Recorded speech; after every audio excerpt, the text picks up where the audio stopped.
আসসালামু আলাইকুম গাইস, কেমন আছো সবাই? আশা করি তোমরা ভালো আছো।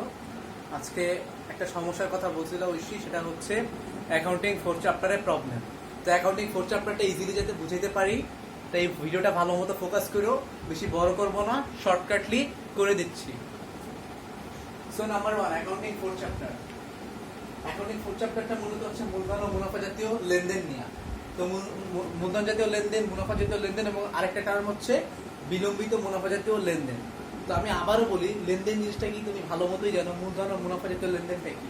তো এক কথা যদি সংজ্ঞা বলতে যাই, তো সেটার মুনাফা, সেটার বৈশিষ্ট্যটাও সাথে সাথে যাবে। যেমন মূলধন জাতীয় লেনদেন হলো যে সকল লেনদেন অনিয়মিত, বড় অঙ্কের ও দীর্ঘমেয়াদী সময়, সেটা কি হচ্ছে মূলধন জাতীয় লেনদেন। যেরকম যন্ত্রপাতি ক্রয়, আমি একটা উদাহরণ দিই ভালো মতো বুঝো।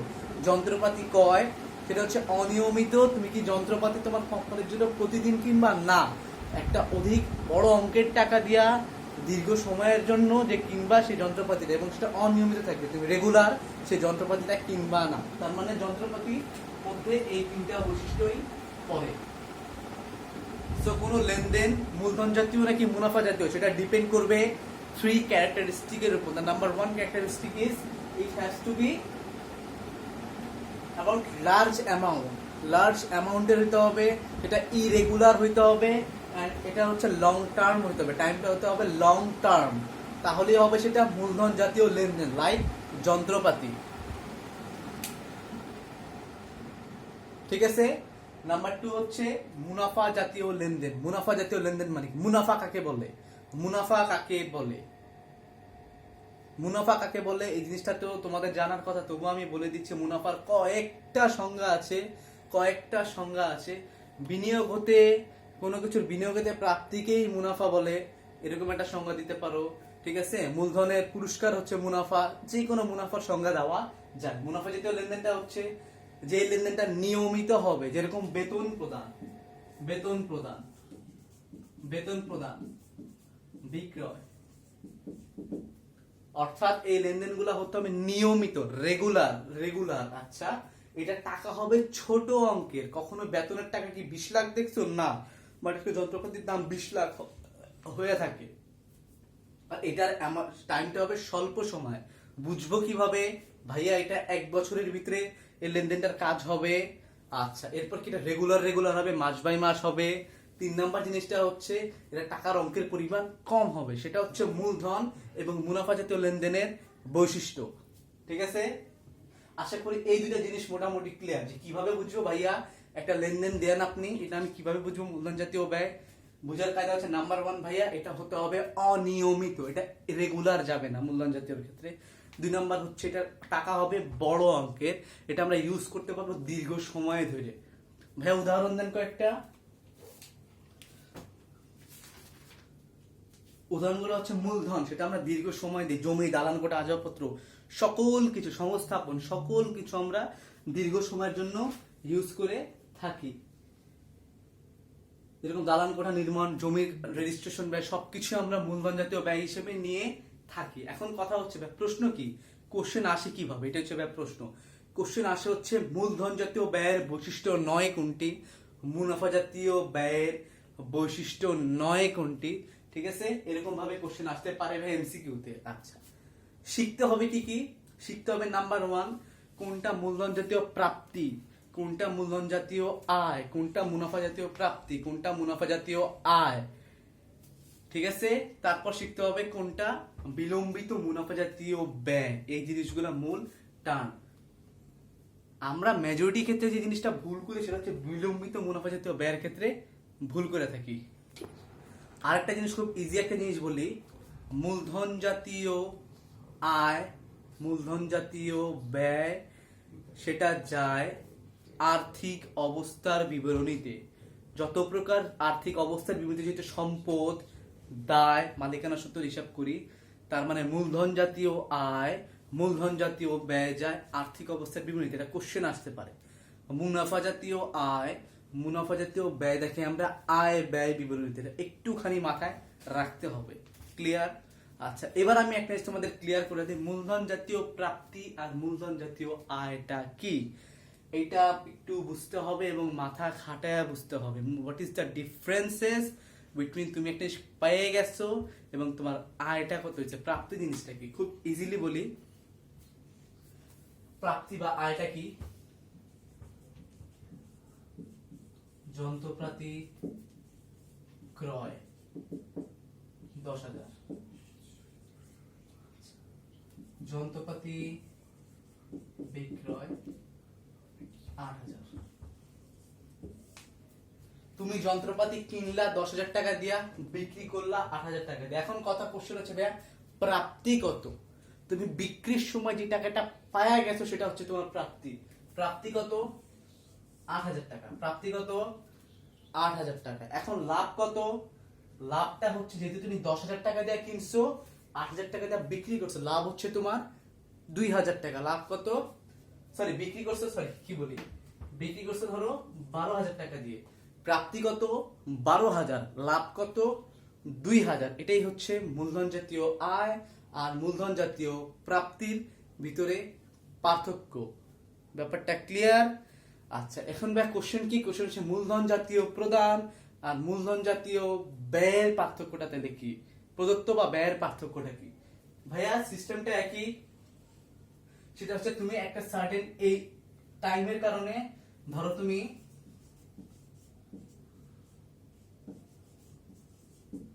যন্ত্রপাতির অর্থ 2 বছরের জন্য প্রদান করলা, 2 বছরের প্রদান 20,000। আচ্ছা, হিসাব আমরা করি 1 বছরে, তুমি 2 বছর অ্যাডভান্স দিলা 1 বছরের 20,000 টাকা, তার মানে 1 বছরের পরে 2 বছরের পরে 20,000, 1 বছরের পরে 10,000, অর্থাৎ তুমি প্রদান করছো 10,000, প্রদত্ত ব্যয় হচ্ছে তোমার 10,000, প্রদত্ত হয়েছে তোমার 20,000, অর্থাৎ অ্যাডভান্সটা সহ। এটা হচ্ছে প্রদত্ত এবং ব্যয়ের মধ্যে পার্থক্য। I hope you get well. এই সেম কনসেপ্টটা হচ্ছে মুনাফা জাতীয় প্রাপ্তি বা মুনাফা জাতীয় আয়ের মধ্যে। তুমি বিক্রি করলা, সেই টাকাটা পাইলা, মনে করো বিক্রি করছো 20,000, 20,000 টাকাটা পাইলা, সেই 20,000 টাকাটা হচ্ছে তোমার প্রাপ্তি। যখন তুমি দেখবা অন্যান্য খরচ বাদ দিয়ে যে টাকাটা থাকবে সেটা হবে তোমার আয়। প্রদানের ক্ষেত্রেও সিস্টেমটা হচ্ছে সেম। আশা করি বুঝতে পারছো। এখন ভাই কোশ্চেন আসে কিভাবে, কোশ্চেন আসে হচ্ছে একটা মেশিনের ক্রয় মূল্য মানে কি, এটা হচ্ছে ভাই কোশ্চেন। আমি যে প্রাপ্তি বা আয় বের করব, আমি যদি আমার আয় ব্যয় করতে চাই, কোনো কিছুর আয় বের করার জন্য আমার কি করতে হবে? ক্রয় মূল্য জানতে হবে, বিক্রয় মূল্য জানতে হবে। এখন ভাইয়া কোশ্চেন হচ্ছে ক্রয় মূল্য কাকে বলে। কোনো একটা সম্পদ বা কোনো একটা জিনিসের ক্রয় মূল্য মানে কি? ক্রয় মূল্য মানে হচ্ছে ক্রয় থেকে চালু করা পর্যন্ত কোনো একটা মেশিনের ক্রয় মূল্য বলতে কি বুঝি, কোনো একটা মেশিনের ক্রয় মূল্য বলতে কি বুঝি। এখন তোমাকে দেওয়া থাকলো, নর্মালি ভালো মতো জিনিসটা বুঝো, মেশিন ক্রয় 20,000, আচ্ছা, সংস্থাপন 5,000, এর সাথে আরো দেওয়া থাকলো আমদানি শুল্ক, মেশিনের আমদানি শুল্ক 5,000, মেশিন বহন খরচ 4,000। এই সবগুলা হচ্ছে মেশিনের ক্ষেত্রে তুমি দিলা। এখন দেওয়া থাকলো ধরো তুমি জানুয়ারির 1 তারিখে মেশিনটা কিনছো, তুমি জানুয়ারির 1 তারিখে মেশিনটা কিনছো, এই মেশিন ক্রয় করছো, সংস্থাপন করছো, মেশিনের আমদানি শুল্ক দিছো, মেশিন বহন করো, সব অ্যাড করছো। এখন বললো জানুয়ারি 5 তারিখে, জানুয়ারি 5-এ মেশিনটা বিক্রি করলাম, মেশিন বিক্রয় 40,000 টাকা, মেশিন বিক্রয় 40,000। এখন কথা হচ্ছে ক্রয় মূল্য কত, বিক্রয় মূল্য কত, লাভ কত। আমি একটা জিনিস বলি, মেশিনের ক্রয় মূল্য কাকে বলে। মেশিনের ক্রয় থেকে চালু করা পর্যন্ত যত প্রকার খরচ আছে তাকে বলা হয় মেশিনের ক্রয় মূল্য। মেশিন ক্রয় থেকে চালু করা পর্যন্ত যত প্রকার খরচ আছে ক্রয় মূল্য। এখন সেটা থাকতে পারে আমদানি শুল্ক, সেটা থাকতে পারে বহন খরচ, সেটা থাকতে পারে সংস্থাপন ব্যয় বা ফিক্সিং চার্জ বা সেটআপ চার্জ যেটাকে বলে, হ্যাঁ, সব মিলে ক্রয় মূল্য। তার মানে মেশিনের এখানে ক্রয় মূল্য কত? 20,5,25,000, 25,5,30,000, 34,000, এটা হচ্ছে মেশিনের ক্রয় মূল্য। অর্থাৎ মূলধন জাতীয় প্রদান কত? আচ্ছা, এটা হচ্ছে মূলধন জাতীয় প্রদান হচ্ছে 34,000, বা তোমার ক্রয় মূল্য হচ্ছে 34,000, বিক্রি করছে কত? 40,000, তার মানে লাভ হয়েছে কত? 6,000, লাভ হয়েছে কত? 6,000। বাট এখানে কথা হচ্ছে মূলধন জাতীয় প্রাপ্তি কিন্তু তোমার 40,000, মূলধন জাতীয় আয় কত? 6,000, মূলধন জাতীয় প্রাপ্তি 40,000, বাট মূলধন জাতীয় আয় হচ্ছে 6,000। এই জিনিসটা একটু ভালো মতো ক্যালকুলেশন করতে হবে। সৃজনশীল পরীক্ষার সৃজনশীল নাম্বার হচ্ছে 2, সৃজনশীল 2 SW, ঠিক আছে? সৃজনশীল 2 হচ্ছে SW, সেটা আমাকে SW করে জমা দিবা।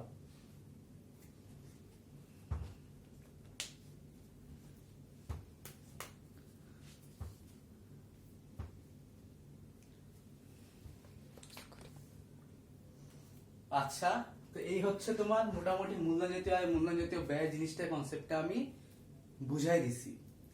এখন কথা হচ্ছে ভাইয়া কয়েকটা কোশ্চেন আছে, কোশ্চেনগুলো কি এখানটা কিরকম ভাবে কোশ্চেন আসে সেই কোশ্চেনগুলো আমি ভালো মতো দেখাচ্ছি। এখন আরেকটা জিনিস বলে নেই, এটা বলা হয় নাই, বিলম্বিত মুনাফা জাতীয় ব্যয় মানে কি?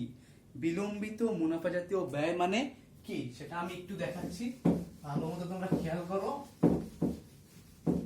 ভাই বিলম্বিত মুনাফা জাতীয় ব্যয় মানে কি? বিলম্ব মানে কি? What is the meaning of বিলম্ব? আমি ভাই বিলম্বে ভাড়া দিব, বিলম্ব মানে হচ্ছে দেরি, বিলম্ব মানে হচ্ছে দেরি, বিলম্ব মানে হচ্ছে দেরি বা অতিরিক্ত, এটা হচ্ছে বিলম্ব মানে হচ্ছে এইগুলা, ঠিক আছে? বিলম্বিত মুনাফা জাতীয় ব্যয় মানে হচ্ছে যেই ব্যয় বা খরচটা হবে অল্প ছোট অঙ্কের, যেই খরচটা হবে ছোট অঙ্কের, যেই খরচটা হবে স্বল্প সময়ের, বাট আমরা এই সুবিধা পাবো অনেক দীর্ঘ সময়, অথবা এটা হবে অনিয়মিত খরচ, যেমন ব্যবসা গবেষণা খরচ, কারখানা স্থানান্তর খরচ, সেই খরচগুলোকে বলা হয় বিলম্বিত মুনাফা জাতীয় ব্যয়। আশা করি বুঝতে পারছো। অর্থাৎ তুমি খরচ করবে একটা বছরে, বাট এর সুবিধা পাবা একাধিক বছরে, যেরকম গবেষণা খরচ, স্থানান্তর খরচ, আরো দু একটা খরচের এখানে কথা বলা আছে। আচ্ছা, আটলিস্টে বিজ্ঞাপন বাবদ এককালীন খরচ করলাম, মনে করো তুমি 50,000 টাকা টিভিতে অ্যাড দিলা 10 বছরের জন্য, টাকাটা দিলে একটা মুনাফা জাতীয়, বাট এই সুবিধাটা পাবা তুমি দীর্ঘ সময়, সেই জিনিসগুলোকে বলা হয় বিলম্বিত মুনাফা জাতীয় ব্যয়। তিনটা জিনিস মনে রাখলেই আশা করা যায় পারা যায়। এক নাম্বার হচ্ছে গবেষণা,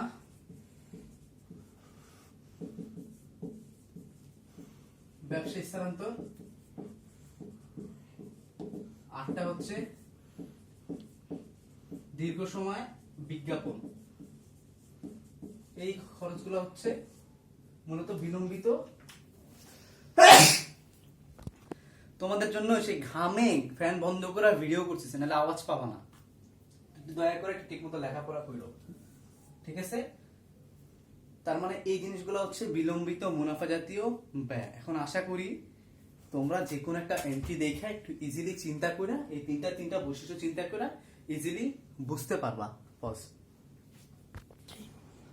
আচ্ছা, আমি একটা জিনিস বলি, আয় আর প্রাপ্তির একটা সমস্যা তোমরা পাবা এখানে।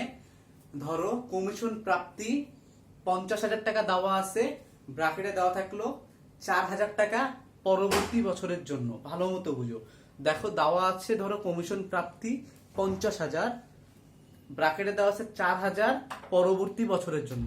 তুমি আয় কোনটা লিপিবদ্ধ করবা? অবশ্যই 1 বছরের ভিত্তিতে যে টাকাটা পাবা, 1 বছরে কত পাবা? যেহেতু 4,000 পরবর্তী বছরের জন্য আছে, তার মানে 1 বছরে পাবা 46,000 টাকা। তার মানে তোমার আয় এখানে 46,000, প্রাপ্তি তোমার 50,000। এই জিনিসটা একটু ভালো মতো ক্লিয়ার থেকে আয় আর প্রাপ্তির পার্থক্যটা, ঠিক আছে? যাক, আশা রাখি তোমরা বুঝতে। আচ্ছা, আমি একটা জিনিস দেখাই যে এই অধ্যায় থেকে কিভাবে কোশ্চেন আসবে, এটা আমি একবার দেখাই দিই। খুব ভালো মতো ক্লিয়ার হয় এবং আমাকে এসডব্লিউ দিবা। নাম্বার 1 হচ্ছে মুনাফা জাতীয় আয় অথবা মুনাফা জাতীয় ব্যয় বের করো, সরি মুনাফা জাতীয় আয় অথবা মুনাফা জাতীয় ব্যয় বের করো। এই টাইপের কোশ্চেন ক খ গ তে আসতে পারে। 2 নম্বর আসতে পারে মূলধন জাতীয় আয় অথবা মূলধন জাতীয় ব্যয় নির্ণয় করো, অথবা আসতে পারে মূলধন জাতীয় প্রাপ্তি বের করো। হ্যাঁ, এই টাইপের কোশ্চেন আসতে পারে। 3 নম্বর আসতে পারে বিলম্বিত মুনাফা জাতীয় ব্যয়। এই 2 থেকে 3টা খরচ এগুলো হচ্ছে বিলম্বিত। 4 নম্বরটা আসতে পারে বিশদায় বিবরণী নির্ণয় করো। ঘাবড়ানোর কিছু নাই, বিশদায় বিবরণী বের করতে বললে বের করবা কিভাবে? ফার্স্টে মুনাফা জাতীয় আয় যোগ করবা, জাস্ট মুনাফা জাতীয় আয় লিখবা, বাদ মুনাফা জাতীয় ব্যয় লিখবা। আয় থেকে ব্যয় বাদ দিয়া সেটাই হচ্ছে বিশদায় বিবরণীর পার্থক্য, মানে সেটাই বিশদায় বিবরণী বের হয়ে যাবে। আর আর্থিক অবস্থার বিবরণী মানে হচ্ছে মূলধন জাতীয় আয় বের করবে, এরপর লিখবা মূলধন জাতীয় ব্যয়। অতএব আর্থিক অবস্থার বিবরণী আয় থেকে ব্যয়টা বাদ দিয়ে দিবা। আরেকটা আসতে পারে মালিকের স্বত্বাধিকার বের করা। স্বত্বাধিকার কিভাবে করবা? কনসেপ্ট ওইটা, ওই সূত্র কি? সি প্লাস আর minus E minus D. C মানে কি? মূলধন যেটা থাকবে যোগ করবা মুনাফা জাতীয় আয়, বাদ দিবা মুনাফা জাতীয় ব্যয়, যদি উত্তোলন থাকে বাদ দিবা উত্তোলন, তাহলে মালিকের স্বত্বাধিকার বের হয়ে যাবে। আশা করি বুঝতে পারছো। এরপরে যদি কোনো কোশ্চেন থাকে আমাকে ইনবক্স করবো, আমি ভিডিও দিয়ে পাঠিয়ে দিব। এসডব্লিউ হচ্ছে, এসডব্লিউটা ভালো মতো বুঝো। এসডব্লিউ হচ্ছে বইয়ের কয়টা সৃজনশীল আছে? এসডব্লিউ হচ্ছে, আমি বড় করে দেই মার্কারটা কোথায়? ওয়েট আমি দিচ্ছি, এসডব্লিউ তোমাদেরকে দিব, এসডব্লিউ ছাড়া তো হবে না।